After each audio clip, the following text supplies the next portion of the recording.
What is up, guys? Media Master Menard here today, bringing you guys another video, and today we're going to talk about how I think the Netflix original Marvel TV shows are actually better than the Marvel Cinematic Universe movies. And I know that might sound crazy considering Marvel's really at the top of the movie universe right now. Every single movie that they make is just striking gold. They keep making millions and millions of dollars. So this video really isn't to contest that the Marvel movies are good. I love those movies, in fact. This is more of a video to shine light on how good I think the TV shows are and how I actually find more enjoyment out of those than I do the movies. So there is one exception here when we're talking about the Marvel TV shows that are on Netflix. The Iron Fist is not a good series in my opinion, so when I'm referring to the Marvel TV shows in this, kind of assume I'm not including Iron Fist because I don't think it lives up to the name of the other shows.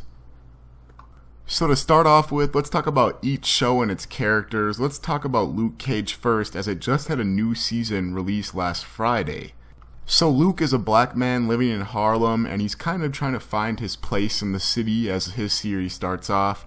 He wants to know what he's supposed to do with his powers, and his powers are that he has unbreakable skin and that nothing can penetrate it, so he can just walk through bullets and it doesn't affect him at all.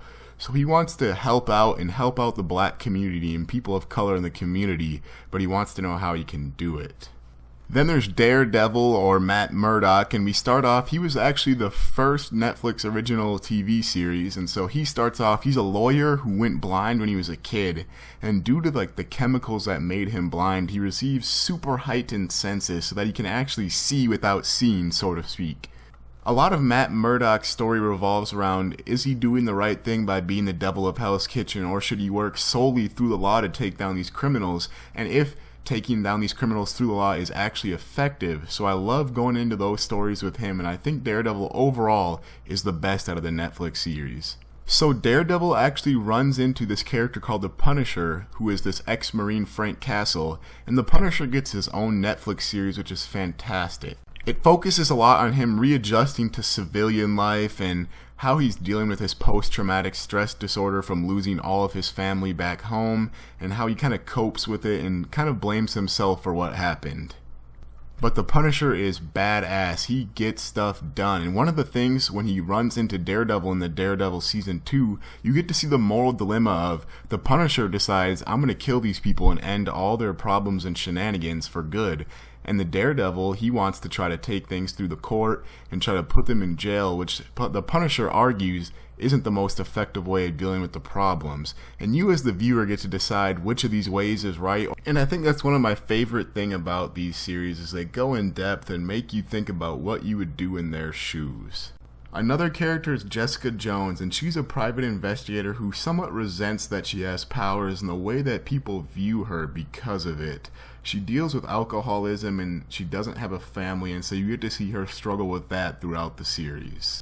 She essentially has superhuman strength, but nothing on the level of like the Hulk or Superman or anything like that, but she's definitely stronger than your average human by quite a bit. And then finally there's Danny Rand. I'm the immortal Iron Fist. Hold on. Look at the people in this room right here. They don't give a darn about the Iron Fist, and they care about as much as we the viewers care about the Iron Fist. I mean, look at this guy right here. Does this look like the face to you of a man who's interested in this character? It's not. That's my face whenever I watch the Iron Fist in a show. But that's enough of a rant about Danny Rand and the Iron Fist character, so I just want to go into the differences between the movies and the TV shows in depth a little more. So the movies usually start with introducing a character through an origin story. Most of the major characters in the Marvel Cinematic Universe have been introduced in an origin story that is very similar to all the other origin stories. You get to see the superhero kind of get their powers and learn how to use them, see how they've changed and how they adjust to learning these new powers.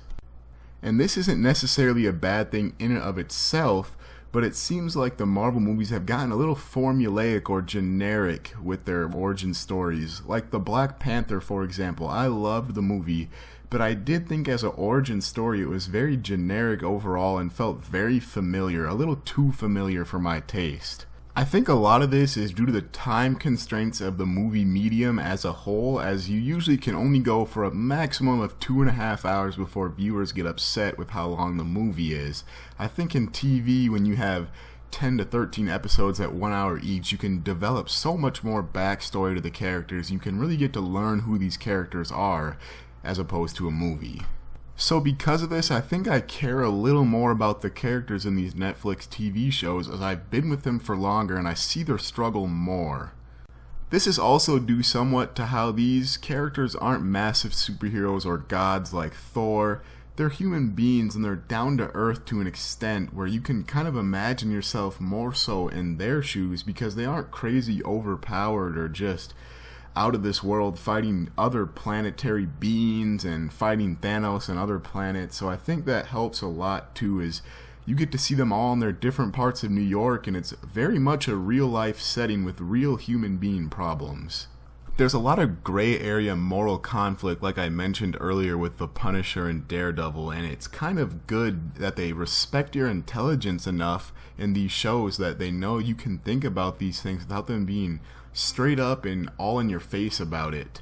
And they were actually very good recently with Thanos and Killmonger in the Marvel Cinematic Universe, so I think overall it's probably about a wash there between the two, and they're pretty even, and that they've been doing a really good job lately of making you think about the movies and their villains in particular and their motivations.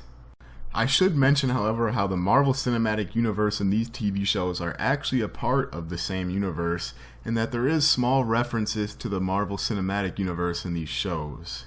They even came up with their own street-level hero squad called the Defenders, and while it's not as good or crazy as the Avengers and it wasn't executed as good, it's really cool to see all these characters react to seeing each other. And I know some of them have met each other in their own series, but seeing them all come together and fight together was really cool, and I thought it was actually very well executed for what it was. It did suffer from a lack of a villain, but that didn't take away from the character interactions between our main heroes. As far as fight scene goes, yes, the bigger movies with the huge budgets obviously are probably going to be better for most people than these. But I will say they put a lot of effort into these fight scenes. The fight scenes that come to mind are the Daredevil hallway fight scene, as well as the fight scene where he's in the staircase beating up a bunch of bad guys. And there's also a hallway fight scene in the Defenders that's really cool, and I like the way how they kind of use these no-cut fight scenes where it's just one shot continuously and you get to see the action, and it's really well done and great cinematography. The last thing probably that makes me like these shows more than the movies is the fact that there's so much more content of it. Each season is about 10 to 13 episodes long with an hour each, like I mentioned earlier, and that's a lot, and you can binge watch on it. And I mean, who doesn't like to binge watch a TV show and get hooked on a TV show? But that could just be my opinion on TV versus movies and the advantages of one over the other, which could be a whole nother video probably on why I think TV is a better way to tell a long, engrossing story. But that about wraps it up for my video today, guys. Let me know what you guys thought about the Marvel Netflix original series, and which one is your favorite. Have you watched them at all, and do you prefer them over the Marvel Cinematic Universe? Let me know the answer to all those questions down in the comments below. If you liked the video, leave a like and subscribe to the channel. I'm going to be bringing you guys more movies, TV, video game, and anime content. And I'm going to leave a link to my Twitter down in the description below so you can follow me on that to get alert to when new videos are going to be coming out. And until then, this is Master Menard signing off.